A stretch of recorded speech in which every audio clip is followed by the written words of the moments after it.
नमस्कार।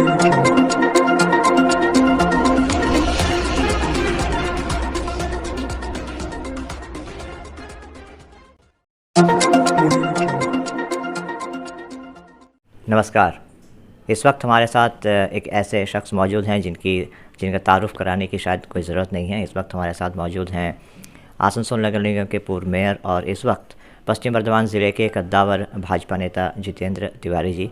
Sir, Asansol times में आपका स्वागत है।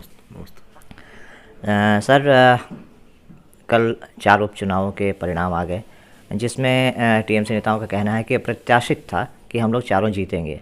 तो इस पर आपकी क्या प्रतिक्रिया है? नहीं, मुझे तो लगता है कि होता है ना कि किसी व्यक्ति का जब अंत नज़दीक हो तो उसकी अंतिम इच्छा पूरी की जाती है। जो शुगर का पेशेंट है, किडनी खराब हो गया है, डॉक्टर बता दिया है कि और 1 महीना ये जिंदा रहने वाला है, तो उस समय लोग मिठाई खाने के लिए देते, खा लो, भर पेट की मिठाई खा लो। तो मुझे लगता है कि पश्चिम बंगाल के लोग मन बना चुके हैं कि अब इसको तृणमूल कांग्रेस को विदाई देनी है। इसलिए विदाई देने से पहले थोड़ा ज़्यादा वोट दे दिए कि ले लो, जितना वोट लेना है ले लो, यही तुम्हारा अंतिम है, इसके बाद अब फिर तुमको वोट हम लोग नहीं देंगे। ये किस आधार पे आप कह रहे हैं कि क्योंकि चुनाव में, संसदीय राजनीति में जो है, चुनाव के परिणाम ही अंतिम वाक्य होता है, अंतिम शब्द होता है। तो चुनाव के परिणाम तो एक तरह से भाजपा के खिलाफ जा रहे हैं। तो आपको ऐसा क्या लग रहा है जिससे आप इतना बड़ा दावा कर रहे हैं? देखिए, आज से करीब 4 महीने पहले, 5 महीने पहले चुनाव हुए। उस समय उदयन गुहो 97 या 100 वोट से हार गए, और इस 4 महीने में क्या वो स्वामी विवेकानंद बन गए क्या, या महात्मा गांधी बन? किसका स्वामी विवेकानंद, महात्मा गांधी, ईसा मसीह, किसका आत्मा उनके अंदर आ गया कि इस 6 महीना में उनको देख के 1.5 लाख लोग ज़्यादा वोट दे दिए, 1,70,80 हज़ार वोट से जीत गए? इसके पीछे राज क्या आपको लग रहा है? मैं आप सब कुछ जानते हैं, आप सब कुछ वोट, क्योंकि वहाँ आतंक का माहौल और बढ़ा दिया गया। एक एक गली में कहा गया कि इस बूथ से यदि हमें लीड नहीं मिलता तो इस लोगों को सारी सुविधाएं बंद कर दी जाएगी। आतंक, और लोगों को बताया गया कि आप करेंगे क्या, चुनाव के बाद तो रिजल्ट जब निकल जाएगा हमारी सरकार ही रहने वाली है, आपको शांति से रहना है तो वोट दीजिए। लोग आतंकित है, लोकतंत्र का गला घोटा जा रहा है। हो सकता है चुनाव जीत सकता है कोई, लेकिन 6 महीने के अंदर ऐसा कौन सा मैजिक है जिसका वोट 1.5 लाख बढ़ जाएगा, 2 लाख बढ़ जाएगा? आप वजन बढ़ा सकते हैं, खाना बढ़िया खाना शुरू किए, वजन बढ़ेगा। तो आज आपका वजन 60 किलो है, उसको 80 किलो करने में कम से कम 2 महीना तो लगेगा। आज आपका 60 किलो है, 3 दिन बाद आपका वजन 80 किलो हो जाए तो क्या कहेंगे? ये स्वाभाविक है क्या? आपको कहना पड़ेगा जरूर कोई ना कोई रोग हुआ है। तो वही हाल है, जो वोट हो सकता है तृणमूल का बढ़ जाए, 2,000, 5,000, 7,000 वोट यदि बढ़ जाता है, ये स्वाभाविक प्रक्रिया होती। लेकिन 6 महीना में यदि आपका 1.5 लाख वोट बढ़ जाता है तो कहीं जरूर दाल में कुछ काला है। सर, हम सबको अब भी याद है 16 दिसंबर 2020 की वो शाम, जब आपने एक घोषणा की थी, बहुत बड़ी घोषणा की थी। चुनाव की घोषणा कर दी गई है 2 नगर निगम, 2 निकायों में, लेकिन आसनसोल में अभी तक नहीं इसके बारे में कुछ कहा गया है। तो इसके पीछे आप क्या समझते हैं? क्या रणनीति है या क्या वजह है?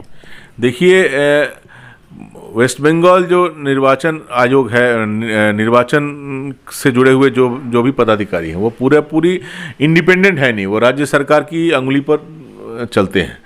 आप देख रहे हैं कि पिछले विधानसभा चुनाव में आसनसोल जो कॉरपोरेशन इलाका है, वो वार्डों की जो संख्या है, करीब 65 या 66 वार्ड में भारतीय जनता पार्टी आगे है। तो इनके मन में डर है कि यहीं कहीं चुनाव हुआ तो 65-70 सीट जीत गए तो भारतीय जनता पार्टी के वोट बन जाएगा। इसीलिए पहले कलकत्ता और हावड़ा, जहां उनका रिजल्ट अच्छा हुआ था पिछले विधानसभा में, पहले वहां चुनाव कराना चाह रहे हैं। वहां चुनाव करा के यदि वहां जीत जाते हैं या जबरदस्ती जीत लेते हैं, फिर उसका एक माहौल बनाएंगे, फिर धीरे धीरे आसनसोल में आएंगे।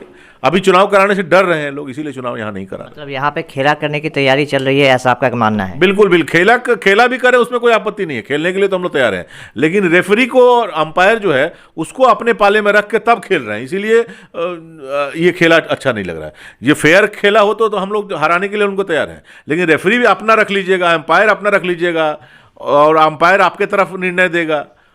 आप ही फाउल कीजिएगा और आपको लाल कार्ड नहीं देखा कि विरोधी को लाल कार्ड दिखा दीजिएगा, तो फिर इस खेला का क्या मतलब?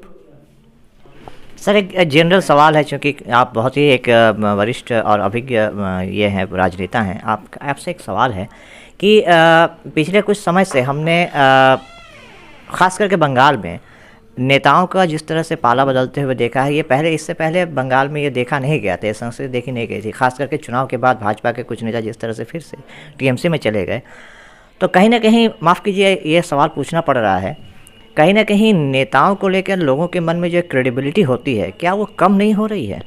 देखिए, ऐसा इसलिए होता है जब आप किसी आइडियोलॉजी को लेकर राजनीतिक दल के साथ आबद्ध नहीं होते हैं।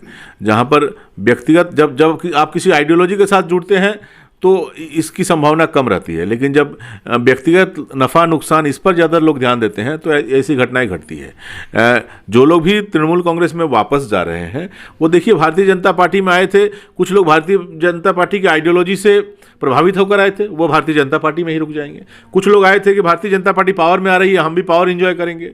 अब भारतीय जनता पार्टी सत्ता में नहीं आ पाई, वो पावर एंजॉय नहीं कर पा रहे हैं और बिना पावर के रह भी नहीं पाएंगे, इसीलिए तृणमूल कांग्रेस फिर वापस जा रहे हैं। तो इससे क्या समर्थक ठगे से महसूस नहीं करते? अब ये तो समर्थक तो ठगा सा महसूस करते ही हैं, लेकिन लोकतांत्रिक व्यवस्था में ये हमारी विडंबना है, समाज की विडंबना है। क्या करेंगे इसको? समाज में बहुत कुछ अच्छा होता है, बहुत कुछ बुरा भी होता है। अच्छे को जैसे जब मानते हैं, बुरे को भी मानना ही पड़ता है। नगर निगम, आसनसोल नगर निगम चुनाव को लेकर आपकी क्या मांग है? देखिए, मैं चाहता हूं कि जल्दी से जल्द यहाँ चुनाव हो और निष्पक्ष चुनाव हो, लोगों के अपने मताधिकार का प्रयोग करने का मौका दिया जाए।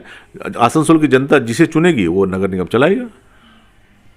धन्यवाद सर। तो ये थे आसनसोल के पूर्व मेयर और इस वक्त के पश्चिम बर्धमान जिले के कद्दावर भाजपा नेता जितेंद्र तिवारी, जिनका कहना है कि चूंकि आसनसोल में टीएमसी को हारने का डर है, इस वजह से अभी यहाँ पे चुनाव नहीं करवाए जा रहे हैं, और अगर यहाँ पे चुनाव करवाए जाते हैं तो पिछले आंकड़ों के मुताबिक अगर परिणाम आता है तो भाजपा की ही यहाँ पर वोट बन सकती है। तो सर, एक बार फिर से आसनसोल टाइम से जुड़ने के लिए आपका धन्यवाद। मैं बापी बनर्जी अपने सहयोगी ब्रिजेश राही के साथ, नमस्कार।